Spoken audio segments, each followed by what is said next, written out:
हरे कृष्णा। तो आज हम लीला पुरुषोत्तम भगवान श्री कृष्ण पुस्तक से अध्याय 47 प्रारंभ करने जा रहे हैं। श्री कृष्ण का भक्तों को आनंद प्रदान करना। अनेक दिनों तक श्री कृष्ण उद्धव जी से उनकी वृंदावन यात्रा का विवरण सुनते रहे। उन्होंने अपने माता पिता, गोपियों तथा ग्वाल बालों की दशा का विवरण सुना। भगवान श्री कृष्ण पूर्णतः संतुष्ट थे कि उद्धव जी अपने उपदेशों तथा श्री कृष्ण के संदेश द्वारा वृंदावन के निवासियों को धैर्य देने में सफल हुए हैं। तब भगवान श्री कृष्ण ने कुब्जा के घर जाने का निश्चय किया। कुब्जा वह कुबड़ी युवती थी जिसने श्री कृष्ण के मथुरा में प्रवेश करते समय उन्हें चंदन अर्पित करके उन्हें प्रसन्न कर दिया था। जैसा कि भगवद गीता में कहा गया है, श्री कृष्ण सदा अपने भक्तों को प्रसन्न करने का प्रयास करते हैं और भक्त श्री कृष्ण को प्रसन्न करने का। जैसे भक्त सदैव अपने हृदय में श्री कृष्ण का चिंतन करते हैं, उसी प्रकार श्री कृष्ण भी अपने अंतःकरण में अपने भक्तों का चिंतन करते हैं। जब कुब्जा एक सुंदर नगर वधू के रूप में परिवर्तित हो गई, तब उसकी इच्छा थी कि श्री कृष्ण उसके घर पधारें, जिससे कि वह अपनी रीति से उनका सत्कार कर सके और उसकी उपासना कर सके।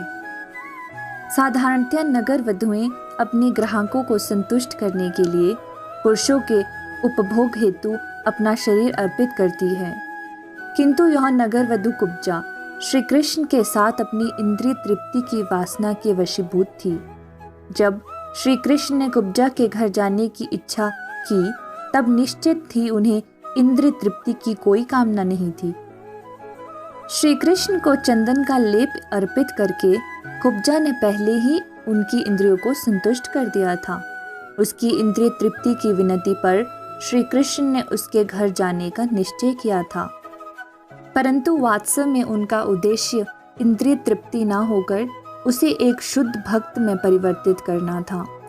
सहस्त्रों लक्ष्मियां निरंतर श्री भगवान की सेवा करती रहती है, अतएव इंद्रिय तृप्ति के लिए उन्हें एक नगर वधु के पास जाने की कोई आवश्यकता नहीं थी, किंतु वे सबके प्रति कृपालु हैं, अतएव उन्होंने कुब्जा के घर जाने का निश्चय किया। कहा जाता है कि कुटिल व्यक्ति के आंगन को भी चंद्रमा अपनी चांदनी से वंचित नहीं रखता है। उसी भांति श्री कृष्ण किसी को भी अपने दिव्य दया से वंचित नहीं करते हैं। काम, क्रोध, भय अथवा शुद्ध प्रेम किसी भी कारण से अपनी सेवा करने वाले पर उनकी दिव्य दया होती है। चैतन्य चरितामृत में कहा गया है कि यदि कोई श्री कृष्ण की सेवा करना चाहता है और साथ ही साथ अपनी वासनात्मक इच्छाओं की तुष्टि भी करना चाहता है, तो श्री कृष्ण उससे ऐसा व्यवहार करते हैं कि भक्त अपनी वासनात्मक इच्छाओं को भूल जाता है और पूर्णतः शुद्ध हो जाता है। तब वह भक्त सतत भगवान की सेवा में संलग्न रहता है। अपने विगत वचनों को पूर्ण करने के लिए उद्धव सहित श्री कृष्ण कुब्जा के घर गए। जब श्री कृष्ण उसके घर पहुंचे तो उन्होंने देखा कि उसके घर की समस्त सज्जा इस प्रकार की थी जो मानव की वासना को उत्तेजित कर सके। इससे ऐसा आभास मिलता है कि वहां बहुत से नग्न चित्र थे, जिनके ऊपर मंडप तथा मोतियों की मालाओं से सुसज्जित ध्वज थे। सुखदायक पलंग और गद्देदार आसन थे। कक्षों में पुष्पमालाएं लटकी हुई थी और वे धूप और अगुरु से सुगंधित थे। कक्षों में सुगंधित जल का छिड़काव किया गया था। सुंदर दीपक कमरों को प्रकाशित कर रहे थे। जब कुब्जा ने देखा कि उसके घर आने के अपने वचन का पालन करने के उद्देश्य से श्री कृष्ण उसके घर आए हैं, तो वह तत्काल उनके स्वागतार्थ आसन से उठ गई। अपनी अनेक सखियों के साथ वह श्री कृष्ण से अत्यंत आदर व सम्मान पूर्वक वार्तालाप करने लगी। श्री कृष्ण को बैठने के लिए उत्तम आसन प्रदान करने के पश्चात उसने अपने पद के अनुकूल भगवान कृष्ण की उपासना की। इसी भांति कुब्जा व उनकी सखियों ने उद्धव जी का भी स्वागत किया, किंतु उद्धव जी श्री कृष्ण की बराबरी के स्तर के नहीं थे, अतः वे धरती पर ही बैठ गए। साधारणतः ऐसी परिस्थिति में लोग समय नष्ट करते हैं, किंतु श्री कृष्ण वैसा न करके कुब्जा के शयन कक्ष में प्रविष्ट हुए। इसी बीच कुब्जा ने स्नान कर अपने शरीर पर चंदन का लेप लगा लिया। उसने उत्तम वस्त्र, मूल्यवान आभूषण तथा पुष्पमालाएं धारण की। पान तथा अन्य नशीली वस्तुएं चबाते हुए तथा अपने ऊपर सुगंध छिड़कते हुए वह श्री कृष्ण के समक्ष आई। माधव नाम से प्रसिद्ध लक्ष्मीपति श्री कृष्ण के समक्ष वह अत्यंत श्रेष्ठता से खड़ी हो गई। उसकी सीमित दृष्टि और चंचल नयन स्त्री सुलभ लज्जा से पूर्ण थे। जब श्री कृष्ण ने देखा कि कुब्जा उनके निकट आने में असमंजस कर रही है, तो तत्काल उन्होंने चूड़ियों से सुशोभित उसका हाथ पकड़ लिया। अत्यंत स्नेहपूर्वक उसे अपने पास खींचकर उसे अपने समीप बिठा लिया। भगवान श्री कृष्ण को पहले चंदन अर्पित करने मात्र से कुब्जा को सभी पापों से मुक्ति मिल गई थी और वह श्री कृष्ण के संग का आनंद लेने के योग्य बन गई थी। तदनंतर कुब्जा ने श्री कृष्ण के चरण कमलों को उठाकर वासना की ज्वाला से दग्ध अपने स्तनों पर रख लिया। श्री कृष्ण के पद कमलों की सुगंध को सूंघकर उसे तत्काल सभी काम वासनाओं से मुक्ति मिल गई। इस प्रकार उसे अपनी भुजाओं में श्री कृष्ण का आलिंगन करने का अवसर प्राप्त हुआ और उसकी यह दीर्घकालीन कामना की भी पूर्ति हो गई कि श्री कृष्ण उसके घर अतिथि बनकर आए। भगवत गीता में कहा गया है कि भौतिक पापों से मुक्ति मिले बिना कोई भी भगवान की दिव्य प्रेममयी सेवा में संलग्न नहीं हो सकता। श्री कृष्ण को चंदन का लेप अर्पित करने मात्र से कुब्जा को यह पुरस्कार प्राप्त हुआ। वह श्री कृष्ण की उपासना की अन्य किसी भी रीति में प्रशिक्षित नहीं थी, अतएव वह अपने व्यवसाय के द्वारा श्री कृष्ण को संतुष्ट करना चाहती थी। भगवत गीता में इस बात की पुष्टि की गई है कि यदि कोई निश्चल हृदय से भगवान के सुख के लिए अपने व्यवसाय को अर्पित करे तो व्यवसाय के द्वारा भी भगवान की उपासना की जा सकती है। तदनंतर कुब्जा ने श्री कृष्ण से कहा, प्रिय सखा, कृपया कुछ दिवस मेरे साथ रहिए। आप और आपके कमल नयन सखा मेरे साथ आनंद भोग कीजिए। मैं आपको तत्काल नहीं छोड़ सकती हूँ, कृपया मेरी प्रार्थना स्वीकार कीजिए। जैसा कि वैदिक सूत्रों में कहा गया है, श्री भगवान की अनेक शक्तियाँ हैं। महाजनों के विचार में कुब्जा श्री कृष्ण की पुरुष शक्ति का प्रतिनिधित्व करती है, जैसा कि श्रीमती राधा रानी उनकी चित्त शक्ति का प्रतिनिधित्व करती है। यद्यपि कुब्जा ने श्री कृष्ण से कुछ दिनों तक उनके साथ रहने की प्रार्थना की, किंतु उन्होंने विनय पूर्वक उसे प्रतीति करा दी कि उसके लिए रुकना संभव नहीं है। इस भौतिक जगत में श्री कृष्ण कभी कभी ही आते हैं, किंतु आध्यात्मिक जगत से उनका नित्य संबंध है। वैकुंठ लोक तथा गोलोक वृंदावन में श्री कृष्ण सदैव उपस्थित रहते हैं। आध्यात्मिक जगत में उनकी उपस्थिति के लिए जो पारिभाषात्मक शब्द प्रयुक्त होता है वह है प्रकट लीला। मधुर शब्दों से कुब्जा को संतुष्ट करने के उपरांत उद्धव सहित श्री कृष्ण अपने घर लौट आए। श्रीमद् भागवत में एक चेतावनी दी गई है कि श्री कृष्ण की उपासना सरल नहीं है, क्योंकि वे विष्णु तत्व में प्रमुख श्री भगवान हैं।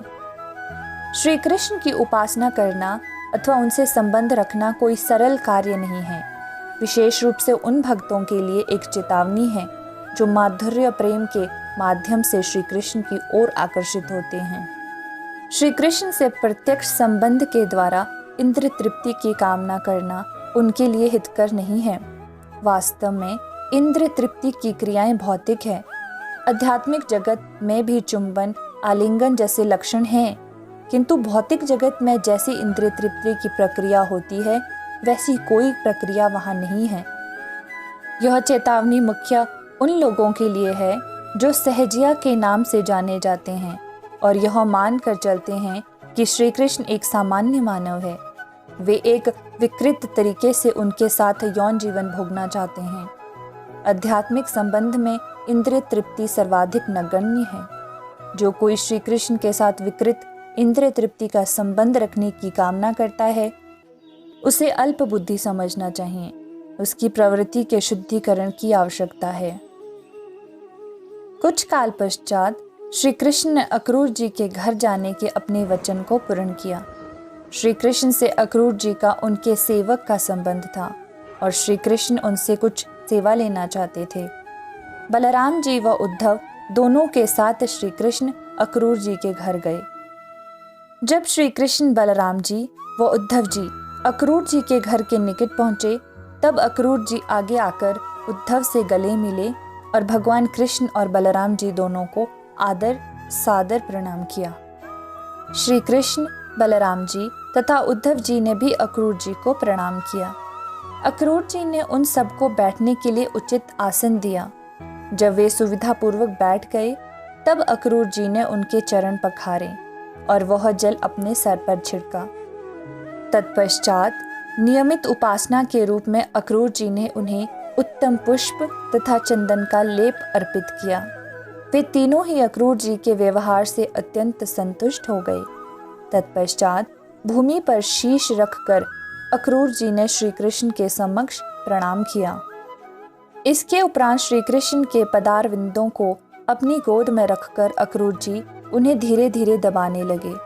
जब अक्रूर जी श्री कृष्ण और बलराम जी की उपस्थिति से पूर्ण रूप से संतुष्ट हो गए, तब कृष्ण प्रेम के कारण उनके नयनों में अश्रु भर आए और वे इस प्रकार की स्तुति करने लगे। प्रिय भगवान कृष्ण, यह आपकी अतीव कृपा है कि आपने कंस तथा उसके सहयोगियों का वध कर दिया। यदुवंश के समस्त परिवारों को आपने महान संकट से उबारा है। महान यदुवंश की रक्षा के आपके कार्यों को यदुवंशी सदैव स्मरण करेंगे। प्रिय भगवान श्री कृष्ण तथा बलराम जी, आप ही मूल पुरुष हैं, जिनसे सभी वस्तुओं की उत्पत्ति होती है। आप सभी कारणों के मूल कारण हैं। आपकी शक्ति अचिंत्य है और आप सर्वव्यापी हैं। आपके अतिरिक्त और कोई स्थूल तथा सूक्ष्म कार्य कारण नहीं है। वेदों के अध्ययन से प्राप्त होने वाले परम ब्रह्म आप ही हैं। अपनी अचिंत्य शक्ति के द्वारा आप हम सबको सम्मुख दृष्टि गोचर होते हैं। आप अपनी ही शक्तियों से सृष्टि की रचना करते हैं और आप स्वयं उसमें प्रवेश कर जाते हैं। जिस प्रकार पंचभूत पृथ्वी, जल, अग्नि, वायु तथा आकाश विभिन्न प्रकार के शरीरों द्वारा व्यक्त सभी पदार्थों में वितरित रहते हैं, उसी भांति अपनी ही शक्ति से निर्मित अनेक प्रकार के शरीरों में आप अकेले ही प्रवेश कर जाते हैं। आप शरीर में आत्मा के रूप में तथा साथ ही साथ स्वतंत्र परमात्मा के रूप में प्रवेश करते हैं। भौतिक शरीर का निर्माण आपकी अपरा प्रकृति के द्वारा होता है। जीव और आत्माएं आपके ही विभिन्न अंश हैं तथा परमात्मा आपका अंतर्यामी प्रतिनिधि है। यह भौतिक शरीर, जीव तथा परंपरा परमात्मा एक विशेष प्राणी का निर्माण करते हैं, किंतु मूल रूप से वे सब एक भगवान की ही विभिन्न शक्तियां हैं। इस भौतिक जगत में सत्य, रज तथा तम नामक त्रिगुणों की क्रिया प्रक्रिया के द्वारा आप समस्त सृष्टि की रचना, पालन तथा संहार कर रहे हैं। आप उन भौतिक गुणों की क्रियाओं में नहीं फंसते हैं, क्योंकि आपका परम ज्ञान सर्वदा अप्रभावित रहता है, जबकि जीवों का ज्ञान प्रकृति के 3 गुणों से प्रभावित हो जाता है। जिस प्रकार भगवान इस भौतिक सृष्टि में प्रविष्ट होते हैं और जिस रीति से समयानुसार रचना, पालन व संहार चलता रहता है, उसी भांति उनके विभिन्नांश जीव भौतिक तत्वों में प्रविष्ट होते हैं और उनके लिए भौतिक शरीर की रचना होती है। भगवान तथा जीवों में यह अंतर है कि जीव भगवान का अंश है और उसकी प्रवृत्ति भौतिक गुणों की क्रिया प्रतिक्रिया से प्रभावित हो जाने की होती है। परम ब्रह्म श्री कृष्ण सदैव पूर्ण ज्ञान में अवस्थित होने के कारण इन क्रियाओं से अप्रभावित रहते हैं, अतीत रहते हैं। इसलिए श्री कृष्ण का नाम अच्युत है, जिसका अर्थ है वह व्यक्ति जिसका कभी भी पतन नहीं होता है। श्री कृष्ण के आध्यात्मिक स्वरूप का ज्ञान भौतिक क्रियाओं से कभी प्रभावित नहीं होता है, जबकि उनके विभिन्न सूक्ष्म अंश जीवों के स्वरूप पर भौतिक क्रियाएं आधिपत्य स्थापित कर लेती हैं। व्यक्तिक जीवन नित्य रूप से भगवान के विभिन्न अंश हैं। मूल अग्नि श्री कृष्ण के चित्तकर्ण के रूप में उनकी प्रवृत्ति बुझ जाने की होती है। अक्रूर जी ने आगे कहा, अल्पज्ञ मानव भ्रमवश आपको अप्राकृत रूप को भी प्राकृत शक्ति से निर्मित समझते हैं। वह धारणा किसी भी रूप में आपके लिए प्रयुक्त नहीं की जा सकती है। वस्तुतः आप पूर्ण रूप से आध्यात्मिक हैं और आप में तथा आपके श्री विग्रह में कोई भेद नहीं है। इसी कारण आपके बद्ध अथवा मुक्त होने का कोई प्रश्न ही नहीं उठता है। जीवन की किसी भी स्थिति में आप सर्वदा मुक्त हैं। जैसा कि श्रीमद् भगवद गीता में कहा गया है, केवल मूढ़ तथा दुर्जन ही आपको एक सामान्य मनुष्य मानते हैं। आपको अपने जैसा एक भौतिक प्रकृति से बद्ध प्राणी मानना हमारे अपूर्ण ज्ञान के कारण होने वाली एक त्रुटि है। जब लोग वेदों के मूल ज्ञान मार्ग से विचलित हो जाते हैं, तब वे साधारण जीवों को आप भगवान से एकात्म करने का प्रयास करते हैं। आप इस धरा पर शुद्ध ज्ञान की पुनर्स्थापना के हेतु अपने मूल रूप में प्रकट हुए हैं। शुद्ध ज्ञान यह है कि जीव ना तो भगवान के बराबर है, ना ही इससे एक है। प्रिय भगवान, आप सदैव शुद्ध सत्व में अवस्थित रहते हैं। वास्तविक वैदिक ज्ञान की स्थापना के हेतु आपका अवतार आवश्यक है। नास्तिक दर्शन यह प्रतिपादित करने का प्रयास करता है कि ईश्वर तथा जीव एक ही है, जबकि वैदिक ज्ञान इसके विरुद्ध है। प्रिय भगवान श्री कृष्ण, इस बार आप वसुदेव के घर अपने पुत्र के रूप में प्रकट हुए हैं। आपके साथ आपके अंश श्री बलराम जी भी प्रकट हुए हैं। समस्त नास्तिक राज परिवारों का उनकी विशाल सैन्य शक्ति के द्वारा वध करना आपका प्रयोजन है। पृथ्वी के भार को कम करने के लिए आप स्वयं अवतरित हुए हैं। इस ध्येय की पूर्ति के हेतु यदुवंश के एक परिवार के सदस्य के रूप में प्रकट होकर आपने यदुवंश को यशस्वी बनाया है। हे प्रिय भगवान, आपकी उपस्थिति से आज मेरा घर पावन हो गया है। मैं जगत का सर्वाधिक भाग्यशाली व्यक्ति हो गया हूँ। समस्त देवों, पितरों, जीवों, राजाओं तथा सम्राटों के पूज्य श्री भगवान, जो कि सबके परमात्मा हैं, मेरे घर पधारे हैं। उनके चरणों का जल, गंगा जल, तीनों लोकों को पावन कर रहा है और अब वे दया करके मेरे घर पधारे हैं। वस्तुतः तीनों लोकों के ज्ञानी जनों में ऐसा कौन है जो आपके पद कमलों की शरण में आकर आपके प्रति समर्पण नहीं करेगा, यह जानते हुए कि अपने भक्तों के प्रति आपके सम्मान स्नेहमय और कोई नहीं हो सकता। ऐसा कौन मूर्ख है जो आपका भक्त बनना अस्वीकार करेगा। समस्त वैदिक साहित्य में यह घोषणा की गई है कि आप सभी जीवों के सर्वाधिक प्रिय मित्र हैं। भगवद गीता में भी इस बात की पुष्टि की गई है। सुहृदयम सर्वभूतानाम। आप अपने भक्तों की इच्छाओं को पूर्ण करने में पूर्ण रूप से समर्थ श्री भगवान हैं। आप सबके सच्चे मित्र हैं। यद्यपि आप भक्तों को आनंद प्रदान करते हैं, फिर भी आपकी मूल शक्ति का कभी ह्रास नहीं होता है। आपकी शक्ति की ना तो कभी क्षति होती है, ना कभी इसमें वृद्धि होती है। प्रिय भगवान, महान योगियों तथा देवों के लिए भी आपकी लीलाओं को ठीक ठीक समझना कठिन है। वे भी आप तक पहुंचने में असमर्थ हैं। फिर भी अपनी अहेतुकी दया के कारण आप मेरे घर आने को सहमत हुए हैं। मेरे भौतिक जीवन की यात्रा का यह सर्वाधिक मंगलिक क्षण है। आपकी अनुकंपा से ही मैं समझ सका हूँ कि मेरे घर, मेरी पत्नी, मेरी संतान और मेरी सांसारिक संपत्ति सब भौतिक जीवन के लिए स्पंदन है। कृपया इस ग्रंथि को काटकर झूठे समाज, मैत्री तथा प्रेम के इस प्रगाढ़ बंधन से मेरी रक्षा कीजिए। भगवान श्री कृष्ण अक्रूर जी की स्तुति से अत्यंत प्रसन्न हुए।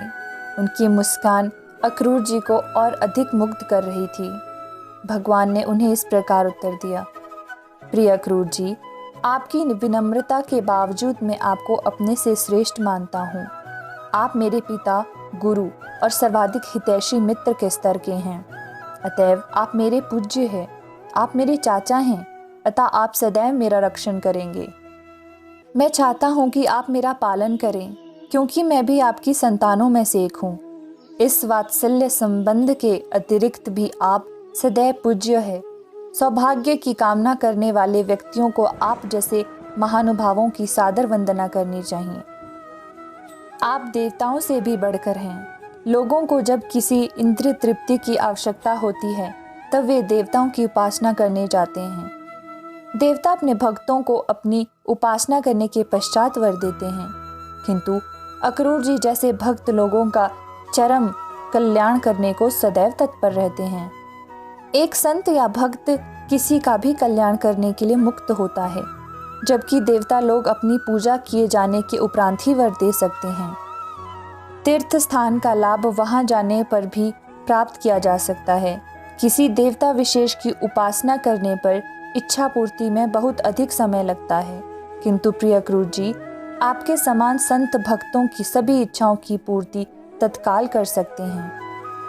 प्रिय अक्रूर जी, आप सदैव हमारे मित्र तथा शुभचिंतक हैं। आप सदैव हमारे कल्याण के लिए कार्य करने को तत्पर रहते हैं। अतएव आप कृपा करके हस्तिनापुर जाइए और देखिए कि पांडवों के लिए क्या व्यवस्था की गई है। श्री कृष्ण पांडु पुत्रों के विषय में जानने को अत्यंत उत्सुक थे, क्योंकि जब पांडव अत्यंत अल्पायु के थे तभी उनके पिता का देहांतवास हो गया था। अपने भक्तों के प्रति अत्यंत दयालु होने के कारण श्री भगवान उनके विषय में जानने के लिए इच्छुक थे। अतएव उन्होंने अक्रूर जी को अपना प्रतिनिधि बनाकर वास्तविक स्थिति की सूचना प्राप्त करने के लिए हस्तिनापुर जाने के लिए कहा। श्री कृष्ण ने आगे कहा, मैंने सुना है कि राजा पांडु की मृत्यु के उपरांत उनके अल्प आयु पुत्र युधिष्ठिर, भीम, अर्जुन, नकुल तथा सहदेव अपनी विधवा माँ के साथ धृतराष्ट्र के संरक्षण में आ गए हैं।